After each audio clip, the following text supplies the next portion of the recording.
എക്സ്പോണന്റിന്റെ ഒരു കണക്ക് ചെയ്താലോ? 8 പ്ലസ് 8 സമം 64. Find X, find the value of X എന്നുള്ളതാണ് ചോദ്യം. നമുക്ക് ചെയ്യാം.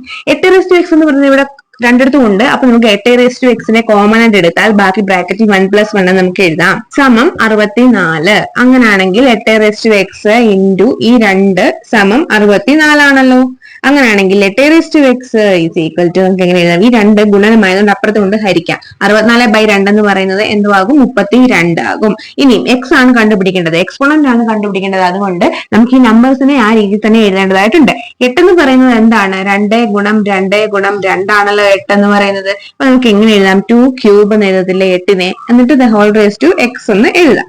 സമം 32 എന്ന് പറഞ്ഞാൽ 2 ഗുണം 2 ഗുണം 2 ഗുണം 2 ഗുണം 2 ആണ്. അതായത് 5 തവണ 2 ഗുണിക്കുന്നതാണ് 32 എന്ന് പറയുന്നത്. അപ്പൊ നമുക്ക് എന്ത് എഴുതാം? 2⁵ എന്ന് എഴുതാമല്ലോ. ഇനി നോക്കിയേ, ഇത് എന്ത് ഫോമിലായി കിടക്കുന്നത്? 2⁵3 the whole raise to x, അതായത് x⁻m the whole raise to n എന്ന് പറഞ്ഞ ഫോമിലാണ് കിടക്കുന്നത്. ഇങ്ങനെ വരുവാണെങ്കിൽ രണ്ട് കൃത്യങ്ങൾ നമ്മൾ ഗുണിക്കുക ചെയ്യുന്നത്. x⁻m എന്നാണ് പറയുന്നത്. അങ്ങനെയാണെങ്കിൽ നമുക്ക് എങ്ങനെ എഴുതാം ഇതിനെ? 2⁵3x ഈസ് ഈക്വൽ ടു 2⁵5 എന്ന് എഴുതാം. ഈ രണ്ടിടത്തും 2 സെയിം ആണ്, ഈക്വൽ സൈൻ ആണ്. അതുകൊണ്ട് 3x ഉം 5 നമ്മൾ ഈക്വൽ എന്ന് എഴുതാം. 3x സമം 5.